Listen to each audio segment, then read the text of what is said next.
Today we are going to talk about how I rate my books, what my star scale means, what a 1-star book is for me, what a DNF is for me, what a 5-star read is for me, and what my ultimate favorite 6-star reads are. So we're going to go through all of the star levels, examples of books that I have rated that way, and what my general overall book rating scale looks like. So let me know if we're similar in the way that we rank our books. So in general, my personal book ranking scale is going to be on a star basis, from 1 star being the lowest to 5-star being the highest. And then occasionally I will jump to a 6-star book rating, which means something a little bit different, and I will talk about it when I get there. But occasionally I do describe books as 6-star reads. Let's actually start at the very end of the scale, even below a 1-star read, which would be a DNF. So in case you are new to the book community, when we DNF a book, that means we did not finish it. It was just so bad that we couldn't even get to the last page of the book. So far in my book talk, 2024 to 2025 reading journey, I've only DNF'd 2 books, which were Broken Blade and Done and Dusted. I could not finish those books. I don't really know what was happening, but ultimately when I DNF a book,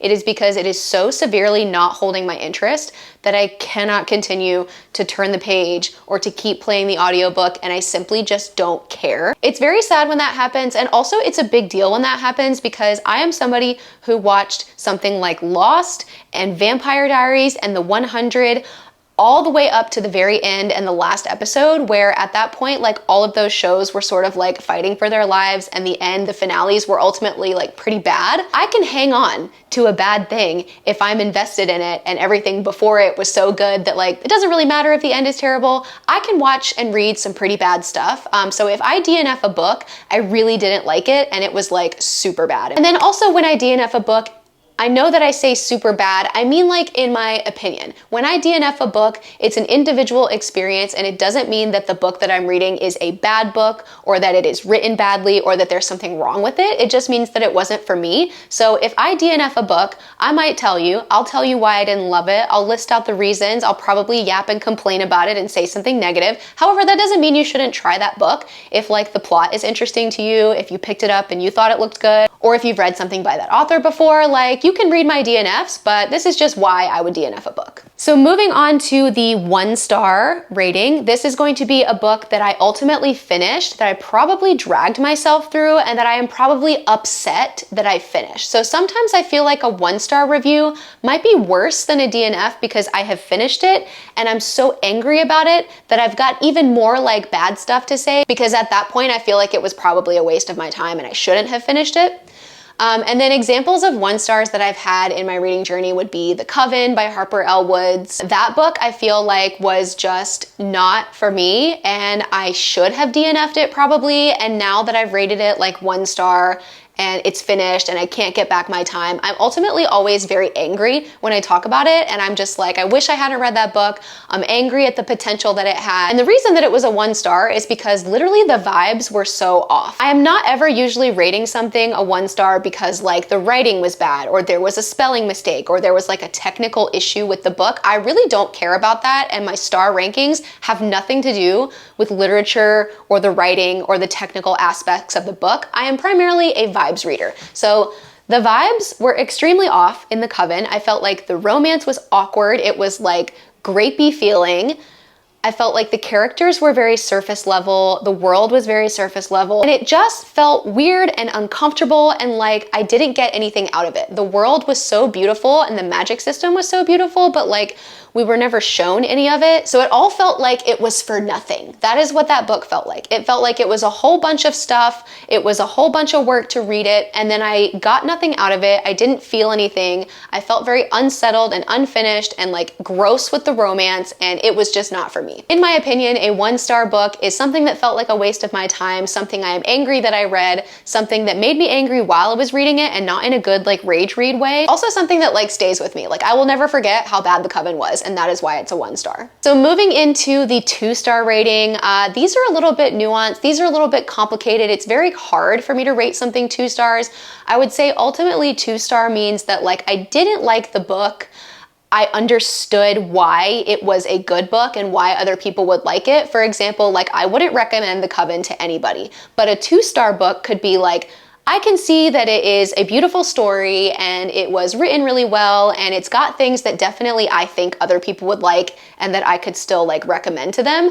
However, it wasn't for me personally, and I was bored, I was falling asleep, and I didn't care for the type of writing. And I feel like a good example of a 2-star book for me would be Powerless by Lauren Roberts, because I understand that a lot of people like that book. I don't think that there's anything wrong with that book. To me, it feels like a copy paste of Red Queen and a little bit of Red Rising thrown in there. So it feels really overdone, and it feels very familiar in a bad way, and it feels like it's very repetitive. So that just made like the stakes very low, because I literally felt like I could guess anything that was going to happen in that book. So I rated it 2 stars because it was not for me. However, I recognize that it could be for other people. It's also a very good like intro to fantasy and slightly dystopian books. So if you were not reading in the millennial area, you didn't read The Hunger Games, you didn't read Red Rising, you didn't read Red Queen, like all of that is fresh to you, Powerless could be a really excellent 5-star read for a lot of people.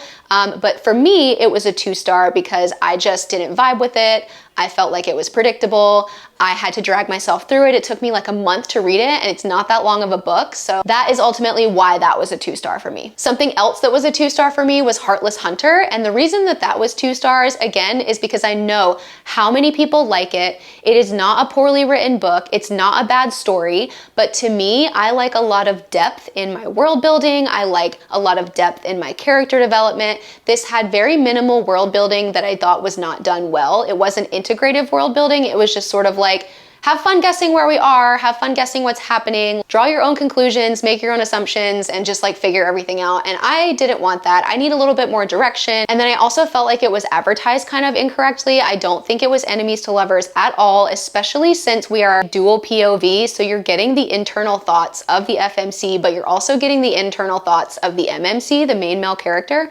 So you're hearing their internal thoughts about how they don't actually hate each other.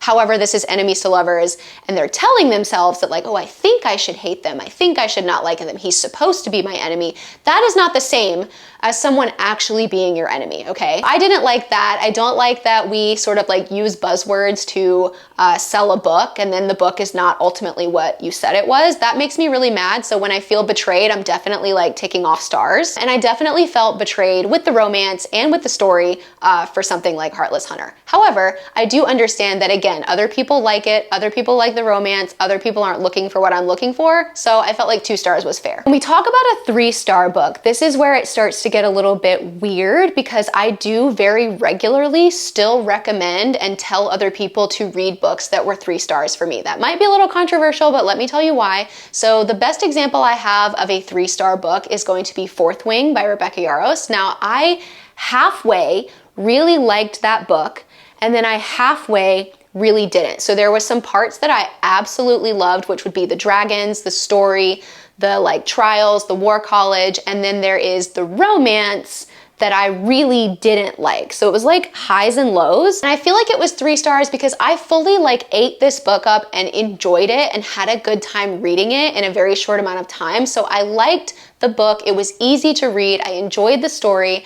I ultimately had a positive experience with it, but I did not like the romance. And this is one of those books that's more like the longer I sit on it, the more I think about like, man, Xaden really wasn't like a morally gray guy. And this is another instance where this book is sort of advertised in a way that it is not accurate. It's not enemies to lovers. It's not a morally gray MMC. Like, yes, he's a shadow daddy, but ultimately he's just sort of like a basic good guy shadow daddy that doesn't really have anything morally gray going on. So that's just like one element that I super didn't like. And then a lot of the book I still really liked. So I still recommend Fourth Wing. I criticize the romance often. I criticize Xaden often. However, I definitely still tell people that they should read Fourth Wing because I think it's a really good story. It's really fast paced. It's also a really good intro to fantasy and like dragon riding and games and trials. Like, it's a good intro book for that. So especially if you're new to fantasy, I'm going to recommend that you read Fourth Wing, even though it wasn't a 5-star read for me, because I like a lot more depth than like complications in my 5-star read.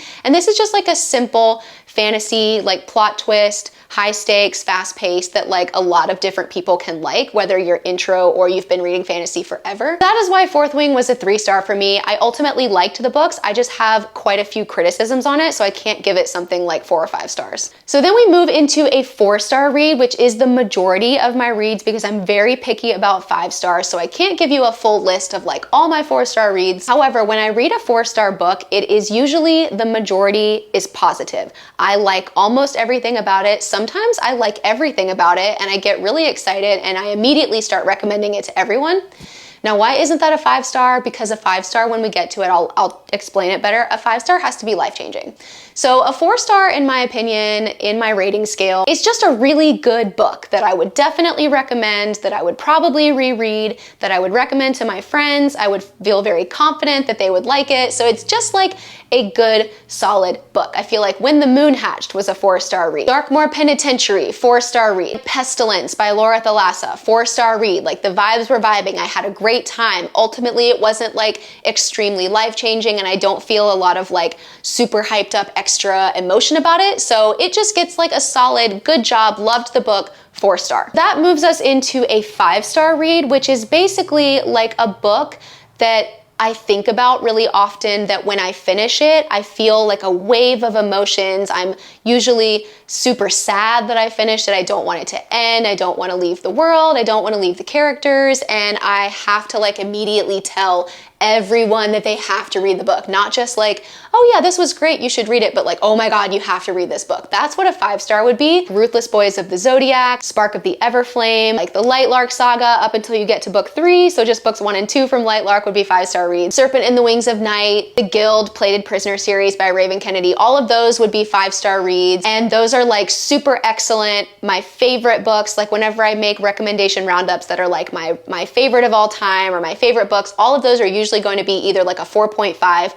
or a 5-star book that are going to be included in there. So I wouldn't ever be putting like a 3-star book rating in my all-time favorite of all time, best books of whatever. Those are all going to be 5-star books. And those are also usually the books that I am super confident recommending for people who vibe with the same type of thing that I vibe with. I am always going to give them my 5-star and I'm always like 90% sure they're going to absolutely love it. Lastly, that puts us into a 6-star, world-changing, sometimes I call it a 7-star if I get really excited, but books that quite literally altered my brain chemistry and are so good they just don't fit on the book rating scale. So that would be something like in my childhood, a 6-star book series would be Harry Potter, whereas something like Twilight would be a 5-star book series. So it's like a really good series that I loved, which is Twilight, and then one that I will literally never forget and could reread from start to finish in just a big time loop for the rest of my life and never get bored. That would be Harry Potter. Current day, that is going to be something like Zodiac Academy. It's going to be something like Anathema by Carrie Lake. And then most recently, it's going to be the Court of Ravens duology. That just completely altered my brain chemistry. So if we're talking about a 6-star read, it's something that like made me feel things I didn't know I could feel, or like awakened a new way of thinking, or just like had some change happen. It's like literally books that changed me, books that changed the way that I think. I hope that that helps. That is my official ranking scale from DNF all the way to 6-star life-changing read. Let me know what your favorite like world brain chemistry altering 6-star read would be so that we can like pump up our TBRs with everyone's 6-star reads. And let me know if you have any other questions about the ranking scale, about my 6-star books, about my 5-star books, and what you want me to talk about next.